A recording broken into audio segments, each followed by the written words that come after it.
நம்ம நேராக போகிறோம், தூக்குறோம்.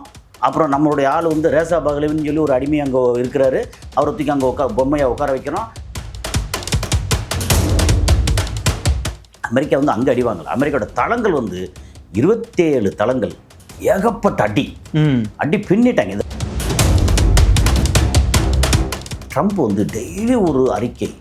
அவர் வந்து ஒரு பைத்தியக்கார அதிபர் அப்படிங்கிறது உலகத்துக்கு பூரா தெரிஞ்சு போச்சு.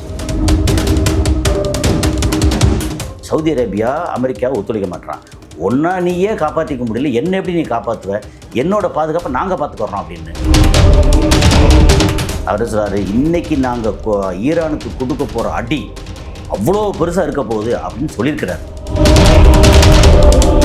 மக்களோட குடிநீரில் அடிக்கிறவன்லாம் வந்து ஒரு மனுஷ பிரேமியானீங்க. நீ வந்து ஒரு வீரனாக இருந்தால் இன்னொரு வீரனை போய் அடி. அமெரிக்கா யாரும் இங்கே வரக்கூடாது, என்னோட சகோதரன் ஈரான் கூட தான் நாங்கள் கைகோர்த்திருப்போம் அப்படின்னு பயங்கரமாக இதெல்லாம் விட்டாங்க, ஸ்டேட்மெண்ட் விட்டாங்க. எல்லாம் டுபாக்கு ஒரு வேலை. அப்புறம் எப்ஸ்டீன் ஃபைலில் நீங்கள் வந்து 14-15 வயசு சின்ன பிள்ளையெல்லாம் போட்டு நீ தப்பு பண்ணிட்ட, அதனால் உனக்கு வந்து வாழ்நாள் பூரா ஜெயிலில் விட்டுருவாங்க. புதிய சிந்தனை நேயர்களுக்கு வணக்கம். இன்றைய சிறப்பு நேர்காணலில் நம்முடைய இணைந்திருக்கும் சிறப்பு விருந்தினர், திரைப்பட இயக்குனர் மற்றும் உலக செய்தி பகுப்பாய்வாளர் திரு கசாலி அவர்கள். சார் வணக்கம்.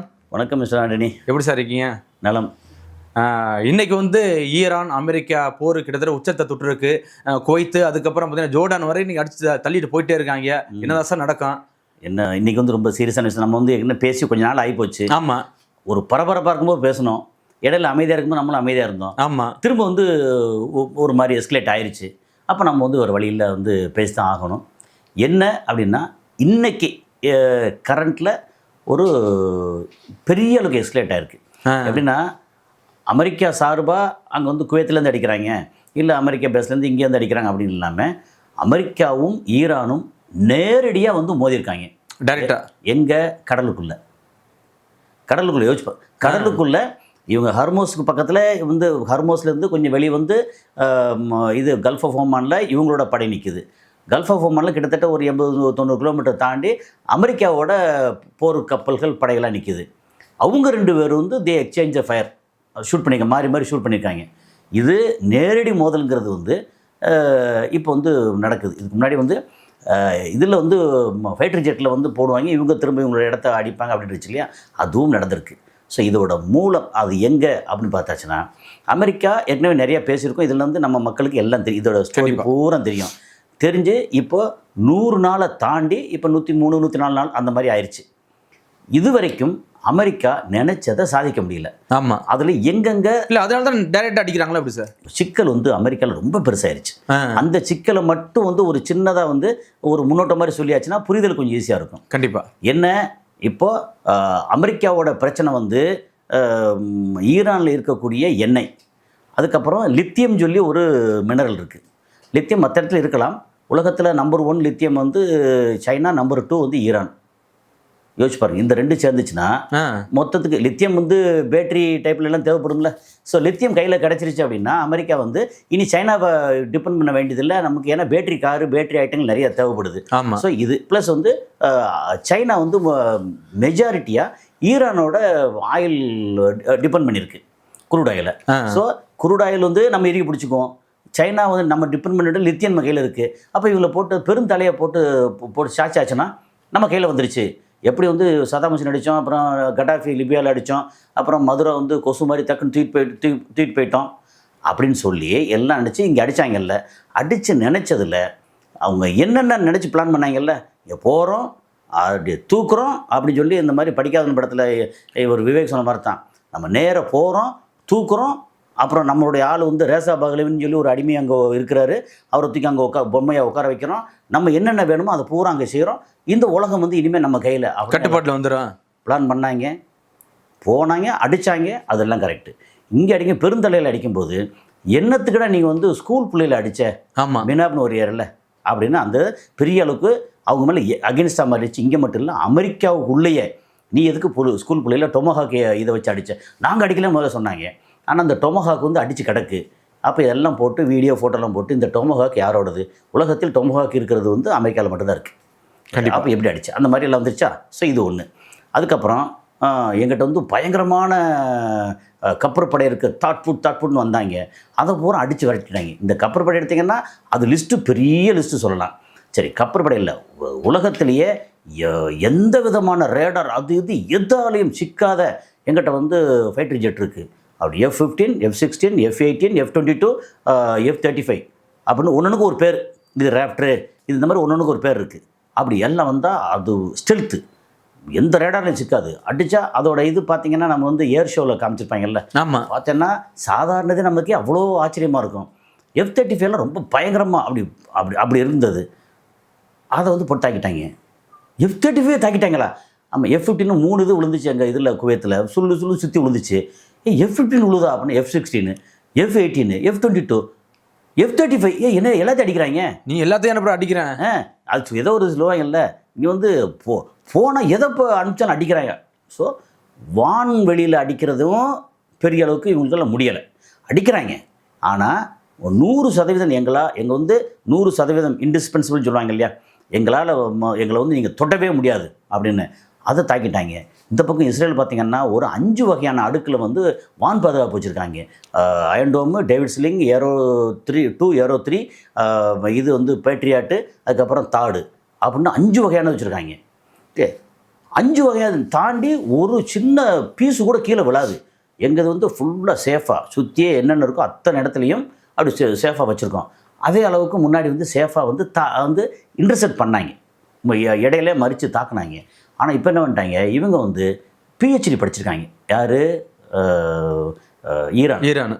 PhD என்ன செய்வாங்க, நமக்கு வந்து உதாரணத்துக்கு இப்போ வந்து இந்த மாதிரி உட்கார்ற ஒரு சேரு தயாரிக்கக்கூடிய ஒரு மெக்கானிக்கல் சம்திங் ஒரு இன்ஜினியரிங் படிக்க போகிறோம். சேருங்கிறது இவ்வளோ தானே இருக்குது, 40 centimetre plus back rate 40 centimetre இவ்வளோ இருக்குது. இது இல்லாமல் வேறு என்ன புதுசாக தயாரிக்கிறதுக்கு அப்படின்னு சொல்லிட்டு வந்து அவங்க ஆராய்ச்சி பண்ணுவாங்க இல்லையா. அப்போ இது வரைக்கும் என்னென்ன வகையெல்லாம் இருக்குதுன்னு சொல்லி கேஸ் ஸ்டடி பண்ணுவாங்க. அந்த கேஸ் ஸ்டடியை கடந்த 25 வருஷமாக ஈரான் வந்து அமெரிக்கா இஸ்ரேலை வச்சு படிச்சிருக்காங்க. ஆமாம், அடித்தா நீ இப்படிலாம் ஏர் டிஃபென்சஸ் இப்படி பண்ணுவேன், இவன் தப்பாக அவசரப்பட்டு சதாம் ஹுசேன் அடித்த உடனே சதாம் ஹுசேனை வந்து இந்த கெமிக்கல் தேட போகிறேன், இங்கே தேட போகிறேன்னு உள்ளே பண்ணேன். சரி, அப்போ மேலே பங்கர் பஸ் வரைக்கும் போட்டு அடித்தேன். அப்போ அதெல்லாம் தாண்டி நாங்கள் வந்து சேஃபாக இருக்கணும்னா பங்கர் பஸ் வந்து எவ்வளோ தூரம் கீழே இறங்குது, அப்போ அந்த அளவுக்கு தெரியணும். ஒரு 200 அடி இறங்கினா 200 அடிக்கு கீழே நம்மளது இருக்கணும். ஆமாம், அப்படின்னு ரொம்ப ரிசர்ச் பண்ணியிருக்காங்க. PhD அதான் சொல்ல. இதில் வந்து அமெரிக்காவுக்கும் இஸ்ரேலுக்கும் எதிராக யுத்த காலத்தில் என்னெல்லாம் பண்ணலான்னு சொல்லி PhD படிச்சிருக்காங்க. அவங்ககிட்ட வந்து வேறு நாடுகள்லாம் போய் PhD படிக்கலாம். PhDக்கு அப்புறம் அவங்க வந்து எல்லாத்துக்கும் கிளாஸ் எடுக்கலாம், உலகத்துக்கே இனி கிளாஸ் எடுக்கலாம். அந்த அளவுக்கு PhD படிச்சிருக்காங்க. ஆனால் அதையும் மீறி அவங்ககிட்ட இருந்த ஒரே ஒரு பெரிய வீக்னஸ் என்ன தெரியுமா, அந்த ஆட்களே மொசாடுக்கும் CIAவுக்கும் உளவாளியாக சோரம் போனது. ஆமாம், பெரிய அது என்ன 100% ஸ்ட்ராங்காக இருந்தாலும் எதுவும் நடந்திருக்காது, பெரிய அளவுக்கு போச்சு. இத்தனாம் தேதி இன்றைக்கி ரம்ஜான் மாதம் நோன்பு வச்சுருக்காங்க. காலையில் தொழுதுட்டு பெருந்தலை ஆயத்துல் அலி கமேனி, அதுக்கப்புறம் IRGC அதுன்னு சொல்லி ஒரு 48 பேர் இங்கே கூடுறாங்க அப்படின்னு. அப்படியா, ரைட், ஓகே அப்படின்னு. எங்கே கூடுறாங்க, இங்கே வந்து பங்கர் பஸ்லாம் கூடுறாங்க. மேலே வந்து அரண்மனையில் இல்லை.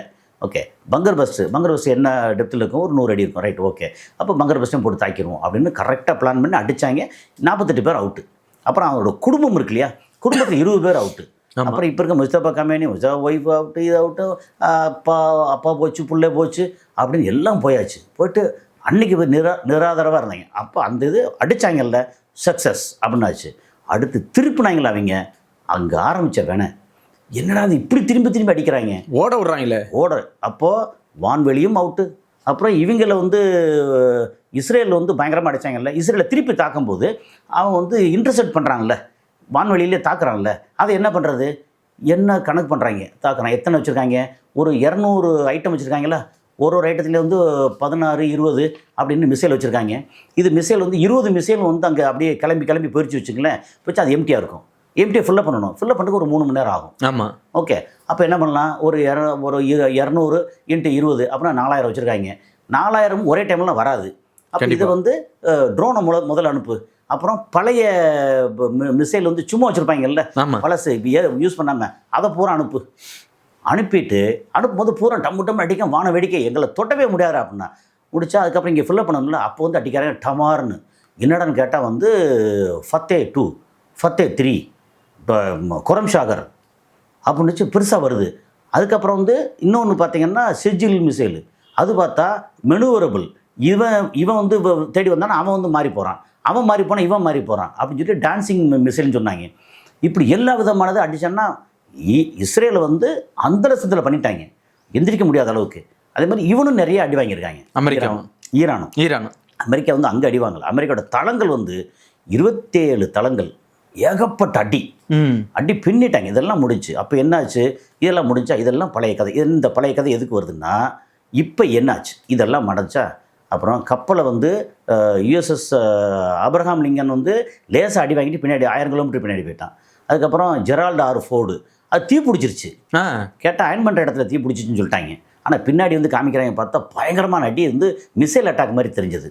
அப்போ இவன் ஐஆர்ஜிஎஸ்ன்னு சொன்னாங்க, அதை ஜெரால்டு ஆர் ஃபோர்டை நாங்கள் தான் அடித்தோம், அது இல்லை அவங்கள அடிக்கலை அப்படி சென்காம் சொன்னாங்கல்ல, சென்ட்ரல் கமாண்ட்னு சொல்லி. ஆமாம், அவங்க வந்து இல்லை அவங்களாம் அடிக்கலை, அங்கே உள்ள அயன் பண்ணுற இடத்துல தீ பிடிச்சிருச்சு. அயன் பண்ணுற இடத்துல உள்ள தீ பிடிச்சா பின்னாடி என்கிட்ட இவ்வளோ பெரிய ஓட்டை இருக்கு, இவ்வளோ பெரிய ஓட்டை ரொம்ப அடி வாங்கியிருக்கு. அடி அது பின்னாடி வந்து பயங்கர அடி. எதுனா பார்க்கறது முன்னாடி பாரு பின்னாடி பார்க்காத அப்படின்ற மாதிரி அவங்க கிளம்பி இன்னொரு 14 மாதத்துக்கு வந்து சர்வீஸ் ரிப்பேர் பார்க்கணும் அப்படின்னு கிளம்பி கரிபியன் தீவுக்கு எங்கேயோ போயிட்டாங்க, முடிஞ்சு போச்சு.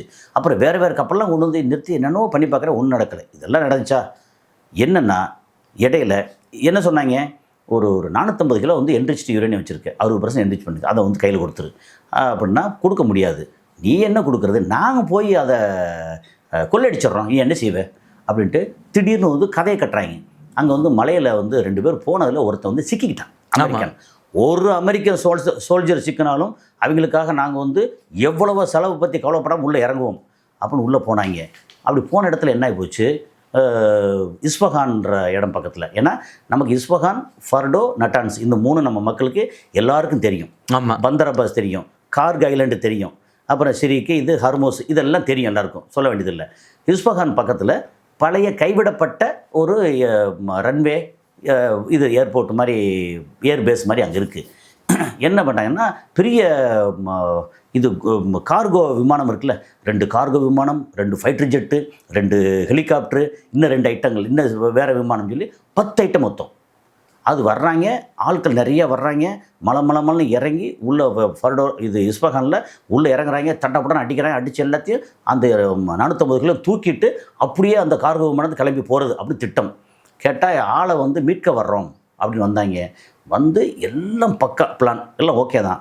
என்ன ஒன்று, அந்த கார்கோ விமானம் இருக்குல்ல, அங்கே ஓடுதளம் இருக்குது, மேலேருந்து பார்த்துட்டாங்க, இங்கே ஓடுதளம் இருக்குது, என்ன டிஸ்டன்ஸில் இருக்குது, இவ்வளோ தூரம், ரைட்டு, இங்கே இறங்குனா இவ்வளோ தூரத்தில் நின்றோம், எல்லாம் பக்கா. இதெல்லாம் வந்து டெக்னிக்கலாக ரொம்ப ஸ்ட்ராங் இல்லை. ஆமாம், ஆனால் இயற்கை மீறி ஒன்று பண்ண முடியாதுல்ல. இறங்கினா கார்கோ வந்து ரொம்ப ஹெவி வெயிட்டு. அந்த ரன்வேல இறங்கினோன்னா மண் வந்து பெருசாக இருந்திருக்கு, மண்ணில் சிக்கிடுச்சு. ஒரு கார்கோ விமானம் இப்போ அப்படி இறங்கி போயிட்டு இருக்கும்போது இன்னொரு கார்கோ பின்னாடி இறங்குது, 2மே மண்ணில் சிக்கிடுச்சு. அதுக்கப்புறம் பார்த்தா அதை வந்து மீட்கிறதுக்கு ஃப்ளைட் வர்றாங்க, இது ஹெலிகாப்டரை வந்து இவன் தோலில் வச்சுருக்காங்கல்ல, அதை வச்சு ஷூட் பண்ணிட்டாங்க ஒன்று. அப்புறம் இன்னொன்று பார்த்தீங்கன்னா அது வந்து டவுன் பண்ணிட்டாங்க. இவங்க ஷூட் பண்ணுறாங்க. இன்னும் 2 கார்கோ விமானம், ஆட்கள் இருக்காங்க, எக்யூப்மெண்ட் இருக்குது, எக்கச்சக்கமாக இருக்குது, தூக்கிட்டு வர்றதுக்கான எல்லா வேலையும் இருக்குது. ஆனால் சிக்கிக்கிடுச்சு மண்ணில்.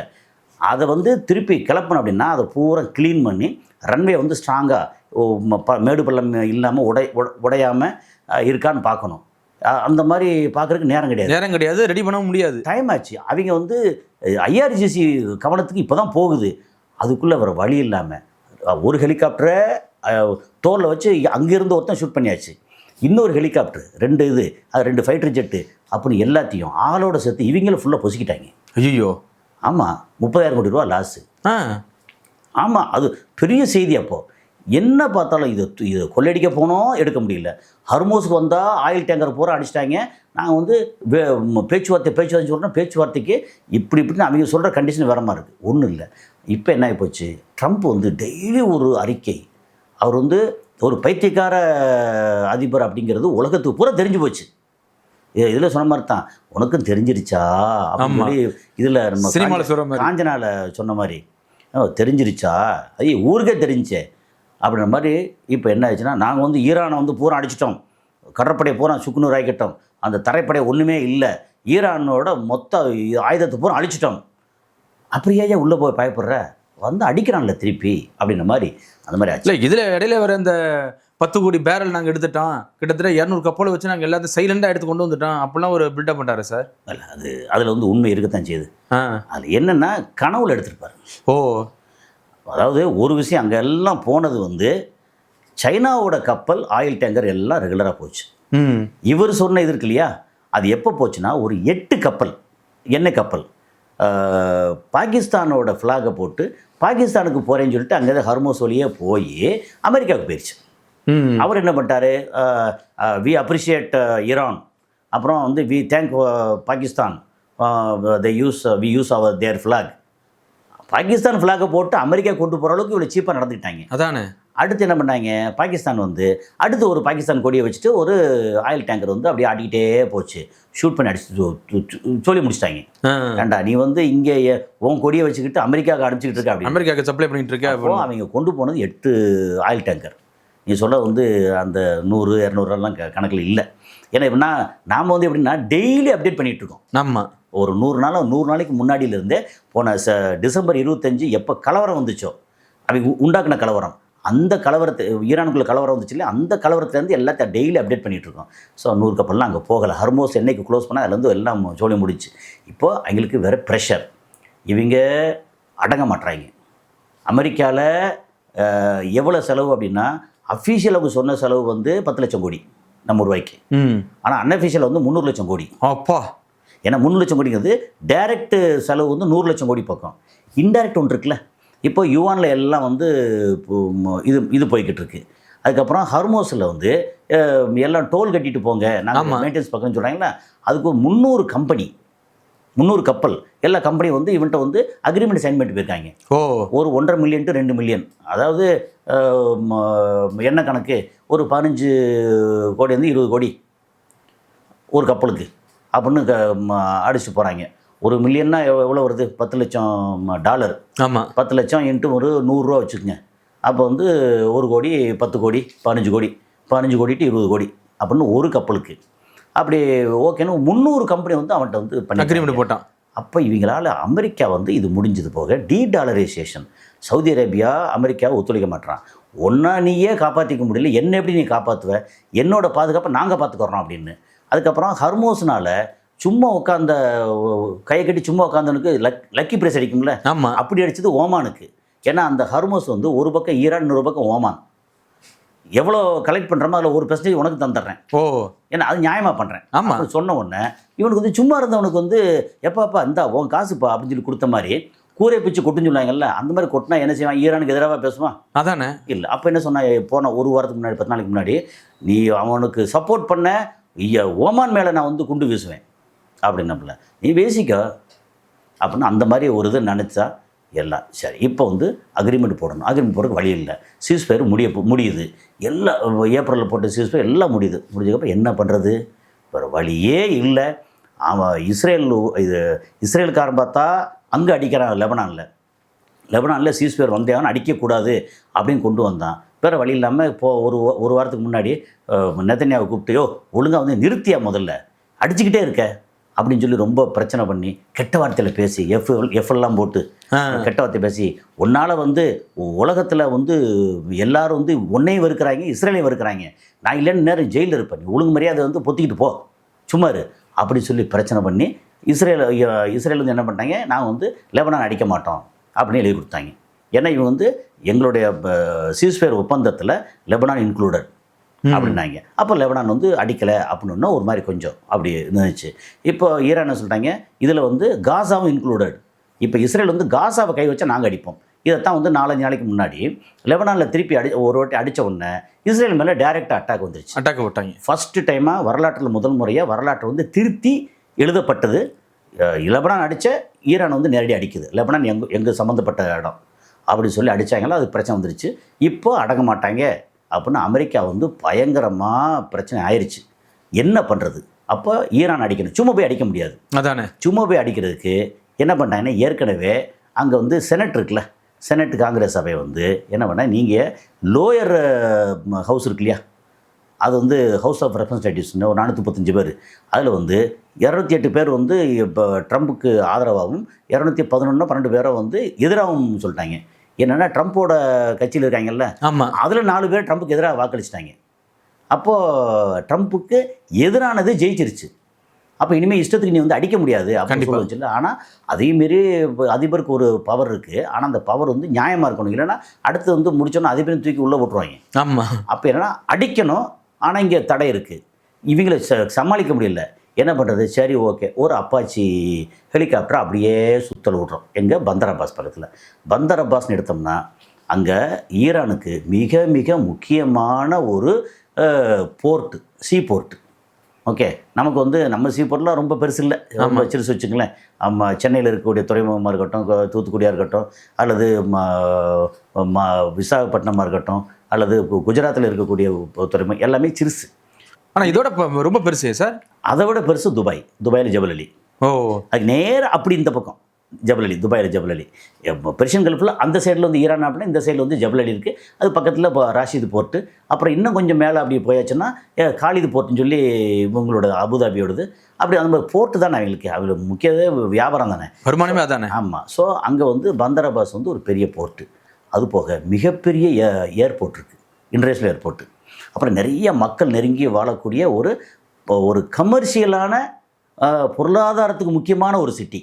ஓகே, ஸோ அங்கே வந்து என்ன தான் டெஹ்ரான் வந்து இதுவாக இருந்தாலும், கேபிட்டலாக இருந்தாலும், பந்தர் அப்பாஸ் வந்து இவங்களுக்கு பொருளாதாரத்தை மேம்படுத்தக்கூடிய பொருளாதாரத்துக்கு முக்கியமான சிட்டி. பாம்பே மாதிரி இங்கே அப்படியே வச்சுக்கங்க. பாம்பே, மும்பை. ஆமாம், பாம்பேன்னு சொல்லக்கூடாது. ஆமாம், திருத்திக்கிங்க. ஆமாம், மும்பை சொல்ல போகிறேன். நம்ம வந்து பின்னோட்டத்தில் இருந்து மும்பைன்னு மாற்றி எத்தனை வருஷம் ஆச்சு, இன்னும் திரும்ப பாம்பேன்னு சொல்கிறீங்க அப்படின்னு சொல்ல போகிறாங்க. ஆமாம். ஸோ இந்த மாதிரி இது வந்துருச்சு இல்லையா, பந்தர் அப்பாஸ். ஓகே, ஸோ பந்தர் அப்பாஸ் அப்படி வந்தவுடனே அந்த நேரத்தில் அங்கே போய் அப்படியே அப்பாச்சி ஹெலிகாப்டர் வந்து ஒரு ரொம்ப எக்ஸ்பென்சிவ், அதில் ஏகப்பட்ட எக்யூப்மெண்ட்டு, அதுக்கப்புறம் சர்வலன்ஸ் இருக்கு இல்லையா, அது இது எல்லாம் சேர்த்து தேவைப்பட்டால் குண்டு போட அளவுக்கு நான் படித்த வரைக்கும். அது என்ன வெயிட்டில் குண்டு போடான்னு தெரியல என்ன எனக்கு. ஆனால் எல்லா விதமான இது செட்டப்பில் ஒரு பெரிய ஃபுல் செட்டப்போட பெரிய எக்ஸ்பென்சிவானது அதை ஷூட் பண்ணிட்டாங்க. F-35 அடிக்கிறாங்க, இதெல்லாம் ஏமாத்துறான். அப்புறம் வந்து KC-135 சொல்லி அந்த வானத்திலேயே வந்து பறந்துக்கிட்டே ஆயில் கொடுக்குமே ஒன்று. ஆமாம், B-2 பாம்பு இருக்குது, அதையும் 2 தாக்கிட்டாங்க. அப்போ இது என்னாச்சு, அப்பாச்சி ஹெலிகாப்டர் அடித்த உடனே அது டமான்னு உடஞ்சிருச்சு. 2 பேர் அங்கே இருந்து பறந்தவங்க 2 பேரை காணோம். அப்புறம் தேடி பிடிச்சி, கடலில் மேலும் தேடி பிடிச்சி அமெரிக்கா வந்து அவர் ரெஸ்கியூ பண்ணிட்டாங்க. என்னோட அப்பாச்சி ஹெலிகாப்டர் எப்படி அடிக்க போச்சு அப்படின்னு சொல்லி என்ன பண்ணிட்டாங்க, நேற்று வந்து 7 முக்கியமான இடத்துல அடிச்சிருக்காங்க. ஈரானுக்குள்ளே 7 முக்கியமான இடத்துல. நம்பர் 1 வந்து இந்த பந்தர் அப்பாஸ் சொன்னோம் இல்லையா, ஆமாம், அந்த பந்தர் அப்பாஸ் பொருளாதார நகரம் அங்கே அடிச்சிருக்காங்க. ஓகே, நம்பர் 2 அதில் வந்து வரிசையாக என்னென்ன அப்படின்னா, ஒன்று பந்தர் அப்பாஸ், இன்னொன்று சிரிக் ஐலண்ட், ஒரு ஐலாண்ட் இருக்குது. அதுவும் வந்து என்னென்னா ஆயில் ரிஃபைனரி, இந்த கெமிக்கல் ஸ்டோரேஜ், அந்த மாதிரி ஒரு முக்கியமான இதில் இருக்கும் சிரிக். அதுக்கப்புறம் மினாப்னு ஒரு இடம் சொன்னோமா, ஸ்கூலு. ஆமாம், 168 பிள்ளைகளை வந்து கொண்டாங்கல்ல. ஓகே, அந்த ஸ்கூலு அங்கே திருப்பி அடிச்சிருக்காங்க. ஓ, அந்த ஸ்கூலில் இல்லை, அந்த நகரத்தில் சரௌண்டிங் அடிச்சிருக்காங்க. அது போக இஸ்பஹான், ஃபர்டோ, நட்டான்ஸ் அந்த 3லையும் அடிச்சிருக்காங்க, கொண்டு போட்டிருக்காங்க. அது எல்லாமே ஃபுல்லாக அண்டர் கிரவுண்டில் இருக்குது, மேலே ஒன்றும் இல்லை, ஆனாலும் அடிச்சிருக்காங்க. அது இல்லாமல் கிஷாம் ஐலண்ட்னு ஒரு ஐலாண்டு ஒரு வாரத்துக்கு முன்னாடி வேறு அடித்தாங்க. ஓகே, அங்கே. அதுக்கப்புறம் ஜஸ்க் அப்படின்னு ஒரு ஐலாண்டு. ஆமாம், அதுக்கப்புறம் வந்து கராஜ்னு ஒரு இடம். அப்படின்னு 7 இடத்துல. ஓகே, நம்ம வந்து இஸ்பஹான், ஃபர்டோ, நட்டான்ஸ் வந்து ஒரு இடமா வச்சுக்கிட்டோம்னா மொத்தம் 7 இடம், இல்லைன்னா ஒரு 9 இடம். ஓகே, அப்படி 7 இடத்த வந்து குறிப்பாக அடிச்சிட்டாங்க. அடித்தா எத்தனை பேர் இறந்தாங்க என்னங்கிறதெல்லாம் தகவல் இல்லை. ஓகே, இன்னும் தகவல் இல்லை, பட் டேமேஜ் இருக்குது. ஓகே, அடித்த உடனே இவன் என்ன பண்ணாங்க, பதிலுக்கு அமெரிக்காவோட தளங்கள் இருக்குல்ல, அமெரிக்கா சம்மந்தப்பட்டது 21 இடத்துல வச்சுருக்காங்க. அப்பா, அதில் முக்கியமானது என்னென்னா, நம்பர் 1 அதில் என்னென்னங்கிறது அது சொல்லிடுவோம். முவாஃபக் சால்ட்டி ஏர்பேஸ் அல் அஸ்ராக் அப்படின்னு ஜோர்டான் வந்து ரொம்ப பெரிய, அதாவது அந்த ரீஜனில் இருக்கக்கூடிய பெரிய ஏர்பேஸ் வந்து கத்தார், இது உதயதி ஏர்பேஸ். ஓகே, ஆனால் ஜோர்டான்லையும் பெருசாக தான் வச்சுருக்காங்க. அதை வந்து போட்டு துவம்சம் பண்ணிட்டாங்க. ஏன்னா அவங்க வந்து ஏர் டிஃபென்ஸ் சிஸ்டம் இருக்குது, அதை மீறி அடிக்கிறதானே. ஆமாம், அதை அடிச்சிருக்காங்க. அதுக்கப்புறம் வந்து இந்த மாதிரி NSA நேவல் சப்போர்ட் ஆக்டிவிட்டின்னு சொல்லி ஃப்ளீட் 5 அப்படின்னு சொல்லி பஹ்ரைனில் கேள்விப்பட்டிருக்கோம்ல. ஆமாம், அதை திருப்பி அடித்து தாக்கியிருக்காங்க பஹ்ரைனில். ஆமாம், அதே மாதிரி ஷேக் இஷா ஏர்பேஸ் அங்கே ஃப்ளீட் 5 சொல்லி கப்பற்படையும் கடற்படையும் அடிச்சிருக்காங்க. ஏர்பேஸே அடிச்சிருக்காங்க. பஹ்ரைனில் 2 இடத்துல அடிச்சிருக்காங்க. பஹ்ரைனே சின்ன ஒரு தீவு, 2 அடிச்சிருக்காங்க. அதுக்கப்புறம் வந்து எல்லாம் அமெரிக்காவுடைய நிலைகள், எல்லாம் அமெரிக்கன். அப்புறம் வந்து இது வந்து அல் சலாம் ஏர்பேஸ் குவைத்து, அதை அடிச்சிருக்காங்க. அல் தாஃபர் அடிச்சிருக்காங்க. அல் உதேது அடிச்சிருக்காங்க. இப்படி இது போக வேறு வேறு இடங்கள், இதெல்லாம் மேஜர் இடம். இதெல்லாம் போட்டு அடி பின்னிருக்காங்க. இப்போ ஓகே, இவ்வளோ அடி பின்ன உடனே இவங்களுக்கு வந்து இப்போ ஒரு மாதிரி தெரிச்சு போய், அப்புறம் வந்து என்ன சொல்கிறாருன்னா, நம்ம வந்து பீட் ஹெக்ஸேத்துன்னு சொல்லி இதோட என்னது பாதுகாப்புத்துறை செயலாளர், அங்கே வந்து எப்படின்னா மினிஸ்டர் கிடையாது, செயலாளர் தான். நம்ம ஊரில் மினிஸ்டர், அங்கே செயலாளர். ஆமாம். ஓகே, இங்கே மினிஸ்டர் கீழே தான் தலைமைச் செயலாளர் இருப்பாங்க. இருக்காது. ஆமாம், இங்கே செயலாளர்கள்லாம் வந்து ஐஏஎஸ் ஐபிஎஸ் படித்த ஆட்கள் இருப்பாங்க, செயலாளர்கள். ஆனால் மினிஸ்டர்ஸ் வந்து நம்ம வந்து மக்களை தேர்ந்தெடுக்கப்பட்டவங்க. அங்கே வந்து மினிஸ்டர்ஸுங்கிறது தனியாக கிடையாது, செயலாளர், செக்ரட்டரின்னு சொல்லுவாங்க. Secretary, okay, defence secretary. So defence secretary Pete Hegseth அவர் சொல்கிறாரு, இன்றைக்கி நாங்கள் ஈரானுக்கு கொடுக்க போகிற அடி அவ்வளோ பெருசாக இருக்க போகுது அப்படின்னு சொல்லியிருக்கிறார். இன்றைக்கி நைட்டு, நம்ம ஒரு நைட்னா அமெரிக்காவில் பகல். ஆமாம். ஸோ அது என்ன பண்ண போகிறாங்க அப்படிங்கிறது ரொம்ப ஒரு இல்லை, மேற்கொண்டு திரும்ப அடி வாங்க போகுது அமெரிக்கா. எப்படி சார்? அமெரிக்கா வந்து அமெரிக்காவோட பேஸ் வந்து நிறைய அடிச்சிட்டாங்க. ஆனால் அந்த ரன்வே எல்லாத்தையும் அடிச்சிட்டாங்களான்னு தெரியாது. அதுக்கப்புறம் இப்போ இங்கே அடிச்சிட்டு இருக்கும்போதே இஸ்ரேலில் வந்து அங்கே லெபனானை போட்டு அடி பின்னிட்டு இருக்காங்க. லெபனான். அதுக்கப்புறம் லெபனானில் இருக்கக்கூடிய ஹிஸ்புல்லா இருக்காங்கல்ல, அவங்களே நிறைய ஆயுதம் வச்சுருக்காங்க. அவங்களும் வடக்கு பக்கத்தை திரும்பி அடிச்சுக்கிட்டு இருக்காங்க. சண்டை வந்து நாலா பக்கமும் நடக்குது. அதான், இந்த பக்கம் நடக்குது, இங்கே நடக்குது. அப்புறம் இந்த ரீஜன்லேருந்து ஆப்போசிட் திருப்பி எதிர்த்து வந்து இன்னும் யார் அடிக்கலை. எது குவைத்து அடிக்கலை, பஹ்ரைன் அடிக்கலை, ஜோர்டான், அப்புறம் ஜோர்டான் திருப்பி அடிக்கலை, கத்தார் அடிக்கலை, யுஏ அடிக்கலை. என்ன வந்து இப்போ எல்லாம் வந்து இது விட்டுட்டு கண்டனம் தெரிவிச்சுட்டு இருக்காங்க. ஆனால் அடிக்கிறது அமெரிக்கா வந்து ரொம்ப பெருசாக அடிக்கணுன்றாங்க. அடிக்கிறதுக்கு எந்த ரூட்டில் அடிக்கலாம்? ஒன்று கப்பற்படை வந்து பிரயோஜனம் இல்லை. இதில் என்னென்னா ரொம்ப முக்கியமான விஷயம், கடலுக்குள்ள ஈரானும் அமெரிக்காவும் இந்த வீரர்களும் அந்த வீரர்களும் வந்து ஃபயரிங் பண்ணியிருக்காங்க. அப்போ 100 கிலோமீட்டரில் வந்து 2 பேர் நெருங்கி வந்துடும். கிட்டத்தட்ட இவங்களுக்கும் ஹர்மோஸுக்கும் அவங்க வந்து பிளாக்கெட் பண்ணி வச்சுக்க இடத்துக்கும் கிட்டத்தட்ட ஒரு 90-100 கிலோமீட்டர் வச்சுக்கலேன். 2 நெருங்கி வந்திருப்பாங்க. நெருங்கி வந்து ராக்கெட்டெல்லாம் போட்டு லான்ச்சரெல்லாம் போட்டு அடிச்சிருப்பாங்க. அது எந்த அளவுக்கு டேமேஜ் என்னன்னு தெரியல. ஆனால் மாறி மாறி அடிச்சிருக்காங்க. இது ஏன் இடம்டா, நீ என்ன வந்து அடிக்கிறது அப்படின்னு அமெரிக்கா போட்டு அடிச்சிருக்காங்க. அதுக்கப்புறம் வந்து இனிமே என்ன செய்வாங்க அப்படின்னா, இதில் வந்து F-35 இன்னும் நிறையா வச்சுருக்காங்க அமெரிக்கா அண்டு இஸ்ரேல் அதில். ஸோ அது வந்து எந்த அளவுக்கு வந்து இன்னும் குண்டு போட போகிறேன்னு தெரியாது. எவ்வளோ குண்டு போட்டாலும் எல்லோரும் மெஜாரிட்டி ஆட்கள் மட்டும் இல்லை, முக்கியமான ஆட்கள் எல்லாமே அண்டர் கிரவுண்டில் இருக்காங்க. ஆமாம். ஓகே. ஸோ பெரிய ஆட்களை அடிக்க முடியாது. அப்போ அடிக்கிறது எதை அடிக்கணும்? மக்கள் வந்து புழங்குற இடத்த அடிக்கணும். இவன் அடித்ததில் வந்து இப்போ என்ன பண்ணால், இப்போ நம்ம பேசியிருக்க முன்னாடி வந்து வந்த செய்தி என்னென்னா, ஒரு water desalination plant, water purify plant இருக்கு இல்லையா, சுத்திகரிப்பு நிலையம், அதை வந்து அடிச்சிருக்காங்க. இம்மிடியட்டாக 20,000 மக்களுக்கு வந்து தாகத்தால் நல்ல தண்ணி கிடைக்கும் தவிக்கிறாங்க. ஐயோ, இப்போ நம்ம ஆல்ரெடி பேசியிருந்தோம் சார், அடுத்த அட்டாக் இங்கே தான் நடக்க போகுது அப்படின்னு சொன்னோம். இதனால தண்ணி கஷ்டம் வர போகுது அப்படின்னு சொல்லியிருந்தோம். ஆமாம், அதில் இடையில மழை பெஞ்சிருச்சு. ஆனாலும் குடிநீர் இருக்குல்ல, ஆமாம், மக்களோட குடிநீரில் அடிக்கிறவன்லாம் வந்து ஒரு மனுஷ பிரேமியாமிங்க. நீ வந்து ஒரு வீரனாக இருந்தால் இன்னொரு வீரனை போய் நேரடியாக அடி அப்போது மக்களை வந்து சாகடிக்கிறது. இப்படி தான் பண்ணுவாங்க. இப்போ 100 நாளை தாண்டி போச்சுல. இது வரைக்கும் ஈரான் வந்து இஸ்ரேல் அடிச்சிருக்கான், ஜோர்டான் அடிச்சிருக்கான், Kuwait, Bahrain, Saudi Arabia, Qatar, UAE எல்லாத்தையும் இன்க்ளூடிங் ஓமானில் வந்து சலாலா போர்ட்டு அது வரைக்கும் அடிச்சிருக்காங்க. ஒரு முறை கூட மக்கள் வாழ்ந்த இடத்த அடிக்கலை இஸ்ரேலில் கூட. ஆனால் அங்கே வந்து டிமோனான்னு ஒரு இடம் இருக்குது. எதுனா அங்கே அணு ஆயுதம் இருக்குல்ல, அது வச்சுருக்க இடம். அதில் வந்து டிமோனா அண்ட் அராது அடித்தாங்க. அடித்த 100 பேருக்கு மேலே செத்தாங்க. அது யாருன்னா பூரா சயின்டிஸ்ட்டு. சயின்டிஸ்ட் அங்கே வந்து அணு ஆயுத சயின்டிஸ்ட்டை பூரா அவங்க கொண்டுட்டாங்க. இவங்களை காலி பண்ணாண்டா வேலைக்கு. ஆமாம், இல்லை இவங்களோட ஆளை காலி பண்ணாங்க. முதல்ல 4 வருஷம் காலி பண்ணாங்க. இப்போ பதிலுக்கு அவங்க காலி பண்ணிட்டாங்க. ஸோ இந்த மாதிரி வந்து இருக்கிற இடத்துல இப்படி பீட் ஹெக்ஸேத் என்ன சொல்லியிருக்காரு, இவர் வந்து நைட் வந்து இன்னும் பெருசாக அடிக்க போகிறோம். ஏற்கனவே 20,000 பேர் வந்து குடிக்க வழி இல்லாமல் அடிச்சிட்டாங்க. எங்கேயாவது கஷ்டப்பட்டு அவங்க என்ன ஏற்கனவே வருஷம் பூரா கஷ்டத்தில் இருந்தவங்க என்னமா தண்ணின்னே குடிச்சு அப்படி பார்த்தா வந்து காசால இல்லாத பிரச்சனையா அதானே. எல்லாத்தையும் வந்து மாளிகையில் சும்மா ஜம்முன்னு திடீர்னு பார்த்தா ரோட்டில் டென்ட் கட்டி உட்கார வச்சுட்டாங்க. அப்புறம் இந்த வெயில், குளிர், மழையும் எல்லாம் சேர்ந்து அது போக எப்போ பார்த்தாலும் பிணநாத்தம். ஆமாம். ஏன்னா அங்கே யோசிச்சு பாருங்கள், ஒரு 2000 சத்தம் 2 லட்சம் பேருக்கு மேலே. அப்புறம் இதெல்லாம் போய் அப்புறம் எங்கேயாவது சாப்பாடு வந்துச்சுன்னா வந்து டென்ட்டில் இருக்கிறவனும் போது சாப்பாடுக்கு கையேந்தினா அங்கே அடிக்கிறது. இவங்க வந்து என்ன வீரங்க அடிக்கன்னா வந்து வீரனை போய் அடிக்கிறது. அதானே. நீ வந்து இப்போ ஹமாஸ் இருக்காங்கன்னா ஹமாஸை பார்த்து அடி. மக்களோட மக்களாக இருக்காங்கன்னா உனக்கு ஹமாஸ் ஐடென்டிஃபை பண்ண தெரியலன்னா நீ என்ன இது வச்சிருக்க? போர் வீரனா இல்லை, போர் வீரன் வச்சுருக்க, உள்ள உளவு புரிய வச்சிருக்க. அதானே. ஒன்றுமே இல்லையே. உளவுத்துறை வேடிக்கை பார்க்குறேன். நீ வெளியில் வந்து பெரிய பிடிங்க மாதிரி பேசுகிறேல்ல, அவனு இவங்க இப்படித்தான். அமெரிக்கா வந்து இப்போ இந்த மாதிரி பண்ணியிருக்காங்க. என்ன பண்ண போகிறாங்க? இவங்களுக்கு வான்வெளியிலையும் அடித்தாலும் ஒன்றும் பெருசாக போகிறல, இவங்க திருப்பி அடிக்கிறாங்க. இவனுக்கு வந்து ஏர் டிஃபென்ஸ் சிஸ்டம் வந்து இங்கே எப்படி இஸ்ரேல் இருக்கோ அது மாதிரி ஈரான்லேயும் இப்போ வச்சுருக்காங்க. அது வந்து SU-300 SU-400ன்னு சொல்லி ரஷ்யா முன்னாடி கொடுத்ததில்ல, அதெல்லாம் பெருசாக யூஸ் பண்ணுறதில்ல. அவங்க சொந்த தயாரிப்பு நிறையா வச்சுருக்காங்க. அதுதான் பெரிய பலம். ஏன் சார்? எல்லாமே சொந்த தயாரிப்பு. ஏன்னா இல்லைப்பா, மற்ற தயாரிப்புனா தெரிஞ்சு போயிருமே. இல்லை தெரியும்னா இப்போ அவங்களுக்கு வந்து இதிலேருந்து சேட்டலைட்டில் கனெக்ட் பண்ணலாமல் இவங்க சொந்த சேட்டலைட் விட்டுருக்காங்க. ஆமாம். ஈரான் எல்லாத்துலேயும் வந்து தண்ணீரவாக இருக்காங்களா, இவங்களை அடிக்க முடியலை, கப்பல் பக்கத்தில் வர முடியலை. அப்புறம் நிறைய வீரர்கள் வரணும், கிட்டத்தட்ட 1 லட்சம் வீரர்களை வந்து உள்ளே இறக்கணும் அப்படின்னு சொல்லி ஒரு 1.5 மாதம் முன்னாடி சொன்னாங்க.